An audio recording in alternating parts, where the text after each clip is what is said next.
కొన్నిసార్లు వాళ్ళకేంటి వాళ్ళు బోలెడు తప్పులు చేస్తున్నారండి దేవుని తెలియని వాళ్ళని. వాళ్ళు చాలా హ్యాపీగా ఉంటున్నారండి. నేను చేస్తే ఏంటండి అని అనుకోవచ్చు. దేవుడు ఎవరికి ఏ టైంలో ఎలా చేయాలో, ఎవరికి ఏ టైంలో అవకాశం ఇవ్వాలో ఆయనకు బాగా తెలుసండి. మనం వాళ్ళని చూసి ధైర్యం తెచ్చుకోకూడదు. బుద్ధిహీనుల్ని, దేవుణ్ణి తెలియనటువంటి వాళ్ళని చూసి వాళ్ళు చేసేటువంటి పనులను చూసి మనం ధైర్యం తెచ్చుకోకూడదు. మనం దేవునిలో ఉన్నాం. అదే మాట్లాడుతున్నారు దేవుడు. ఏమని మాట్లాడుతున్నారు ఇక్కడ? బుద్ధిహీనులు అర్పించినట్లుగా బలి అర్పించుట కంటే సమీపించి ఆలకించుట శ్రేష్టము. వారు తెలియకయే దుర్మార్గపు పనులు చేదురు. వారు తెలియక చేస్తున్నారు.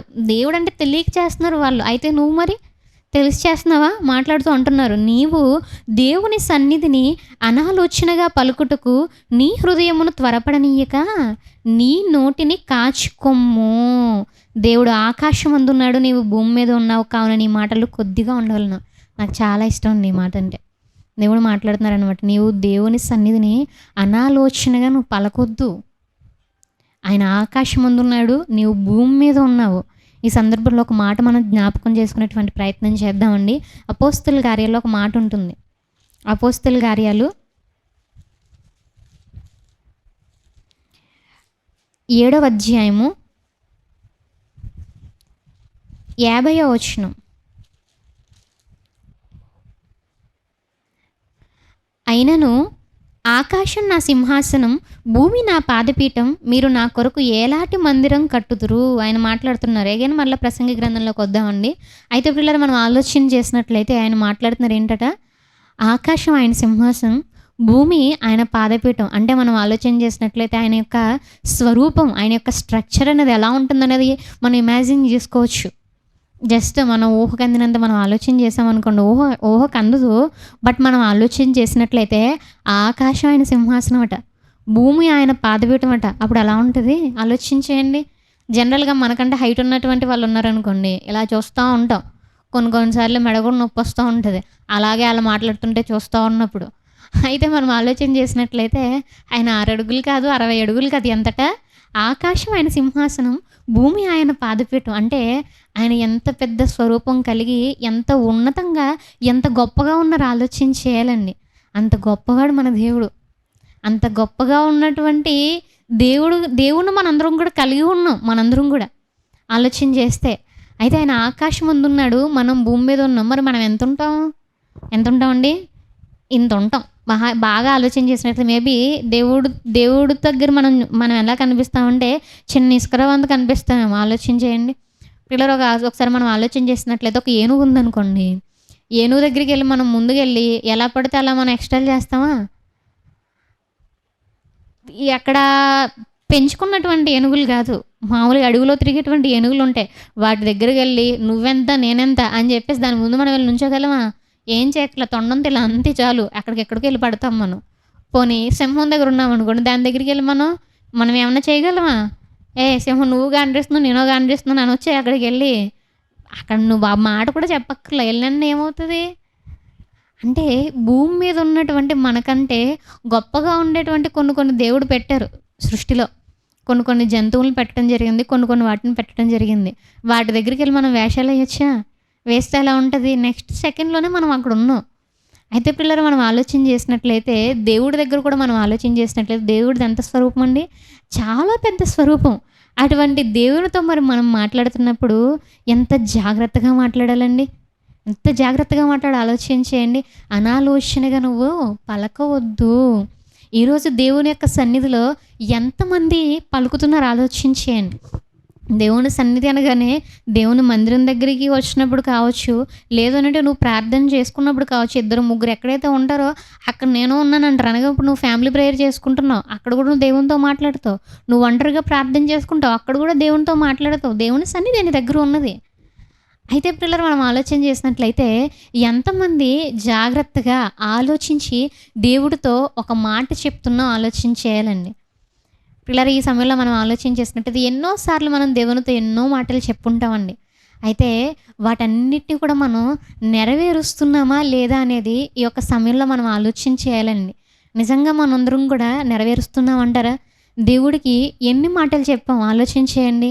మనం మాట్లాడుతూ కొన్ని కష్టాలు వచ్చినప్పుడు ఏం మాట్లాడుతుంటే, ప్రభువా ఈ కష్టం నన్ను ఈ కష్టం నుంచి గట్టెక్కించయ్యా, నేను ఇలా చేస్తా నీకోసం. అయ్యా నువ్వు గనుక నా కుమారుని నువ్వు బ్రతికించావంటే ప్రభువా, నేను నా కుమారుని నీ సేవకి ఇచ్చేస్తా. ఎంతమంది చెప్పుంటారండి, చాలామంది నాకు తెలిసినటువంటి వాళ్ళే చాలామంది చెప్పున్నారు. అయ్యా ఆ కుమారుడు చనిపోయేటువంటి స్టేజ్లో ఉన్నప్పుడు డాక్టర్స్ ఇంక చచ్చిపోతారమ్మా, ఇంక నీ కుమారుడు బ్రతకడం అన్నప్పుడు వెంటనే మనం మొక్కేసుకుంటాం అనమాట. అయ్యా నువ్వు కనుక నా కుమారుని బ్రతికిస్తే, అయ్యా తండ్రి ప్రభువా, నేను నా కుమారుని సేవకి ఇచ్చేస్తానయ్యా.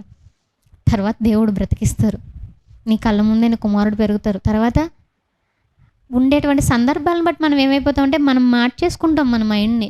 నెమ్మదిగా వాడిని తీసుకెళ్ళిపోయి ఏం చేస్తాం, ఉద్యోగం సైడ్కో, స్టడీ వైపుకో, లేదంటే ఒక బిజినెస్ సైడ్కో నెమ్మదిగా పంపించేస్తాం. తర్వాత తర్వాత సేవ, తర్వాత తర్వాత తర్వాత తర్వాత అంటూ ఉంటామండి. అంతేనా కాదా? పిల్లరా, మనం ఆలోచన చేసినట్లయితే లోకంలో ఉన్నటువంటి యజమానుల దగ్గర ఉండేటువంటి భయం దేవుడి దగ్గర ఉందా లేదనేది ఆలోచన చేసుకోవాలండి. ఫర్ ఎగ్జాంపుల్కి ఏదైనా ఒక కేస్ విషయంలోనే ఒక పోలీస్ స్టేషన్కి వెళ్ళాల్సినటువంటి విషయం వచ్చింది, ఒక సందర్భం వచ్చింది మీ జీవితంలో. అయితే ఆ పోలీసు ఏం చేశారయ్యా అంటే, అక్కడ ఉండేటువంటి పోలీసులు ఏం చేశారయ్యా అంటే, ఇదిగో ఇంకా ఇది ఫైన్లు అవ్వలేదు, నువ్వు అప్పటి వరకు నువ్వేం చేయాలయ్యా అంటే డైలీ కూడా పోలీస్ స్టేషన్కి రావాలి, నువ్వు రాని పక్షాన్ని నేను ఏం చేస్తానంటే నేను తీసుకొచ్చి జైల్లో పెట్టేస్తా అన్నారు. అప్పుడు ఏం చేస్తాం, పోలీసు 6 గంటలకు రమ్మంటే 5 గంటలకే స్టేషన్ ముందు నుంచుంటాం. అవునా కదా? ఆలోచించేయండి. ఖచ్చితంగా. ఎందుకని? భయం. ఒకవేళ కనుక నేను సైన్ చేయకపోతే నన్ను స్టేషన్లో పడేస్తారు, వెళ్ళాలి ఖచ్చితంగా. అదేవిధంగా మేనేజర్ చెప్తూ ఉంటారు, రేపొద్దున మనకి ఇంపార్టెంట్ మీటింగ్ ఉంది, ఖచ్చితంగా అందరూ కూడా 9 కల్లా లోపల ఉండాలి అన్నప్పుడు ఖచ్చితంగా 8:50గా మనం అక్కడికి వెళ్తాం. ఎందుకని? ఇంపార్టెంట్ మీటింగ్ అన్నారు, ఏదో ప్రాజెక్ట్ వర్క్ అన్నారు, నేను మిస్ అయితే నన్ను జాబ్లో నుంచి తీసేస్తారు కాబట్టి. అంతేనా కాదా? అయితే పిల్లలు మనం ఈరోజు ఆలోచన చేసినట్టు ఇంకా బాగా స్టూడెంట్స్కి అర్థం కావాలంటే పబ్లిక్ ఎగ్జామ్స్ జరుగుతూ ఉన్నాయండి. పిల్లలు ఎవరైనా కానీ పబ్లిక్ ఎగ్జామ్ 9కి అయితే 9:30కి వెళ్ళి సారీ సార్ అని చెప్తారా? భయం. ఎందుకో తెలుసా? ఒక్క నిమిషం లేట్ అయినా కానీ బయటికి గంటేస్తారు కాబట్టి. అవునంటారా కాదంటారా? ఖచ్చితంగా అందరూ ఏం చేస్తారు, 8:30, 8:45 కల్లా లోపల ఉంటారండి ఖచ్చితంగా. పిల్లలు ఈ సమయంలో నేను 10th క్లాస్లో ఉన్న పబ్లిక్ ఎగ్జామ్కి వెళ్తున్నప్పుడు కూడా నేను వెళ్తూ ఉన్నానండి. ఆ రోజు మ్యాథమెటిక్స్ ఎగ్జామ్. కరెక్ట్గా నేను సైకిల్ తొక్కుంటూ వెళ్తున్నాను, వేరే వేరే వేరే సెంటర్ అనమాట. కొన్ని కిలోమీటర్స్ ఉంటుంది, చాలా దూరం. అయితే అందరూ వెళ్తా ఉన్నారు, నేను స్లోగా సైకిల్ తొక్కుంటూ వెళ్తా ఉన్నా, మధ్యలో చైన్ ఊడిపోయింది. అప్పుడు నా టెన్షన్ ఎలా ఉందంటే, టైం అయిపోతుంది, ఇంచుమించు ఒక అరగంట పెట్టా ఆ చైన్ని, అసలు రావట్లేదు, మొత్తం చెమటలు పట్టేసాయి, ఏం చదివినా కూడా నాకు మైండ్లో లేదు. నాకు ఎంత భయం వేసిందండి ఆ రోజు. నేను ఇంకా మేబీ అక్కడ ఒకవేళ నాకు ఇంకా అది అవ్వకుండా ఎగ్జామ్కి అటెండ్ అవ్వకపోతే చచ్చిపోతున్నామో, అంతలా అయిపోయిన ఆ రోజు. మొత్తం చెమటలు పట్టేసి చల్లబడిపోయి నాకు ఏం చేయాలో అర్థం కావట్లేదు, ఎవ్వరూ లేరు. అది అక్కడ ఇల్లులు ఉండవండి, ఆ సెంటర్ నుంచి మా ఊరు నుంచి ఇంకో ఊరికి వెళ్ళాలంటే మధ్యలో ఇల్లులు ఉండవు అనమాట. అసలు నాకు వచ్చినటువంటి టెన్షన్ మామూలుగా దేవుని దయ వల్ల ఆ రోజు ఎవరో ఒక పెద్ద వ్యక్తి వచ్చి ఆయన చాలా కష్టపడి చైన్ పెట్టారు. నేను ఇంకా కొంతసేపు అయితే నడిచి వెళ్ళిపోదాం, ఆటోలు కూడా ఉండవన్నమాట. అప్పుడు నాకు ఉండేటువంటి టెన్షన్ మామూలుగా లేదు. అసలు ఆ పబ్లిక్ ఎగ్జామ్స్ టైంలో ఇంకొకసారి సైకిల్ ముట్టుకోలేదు నేను.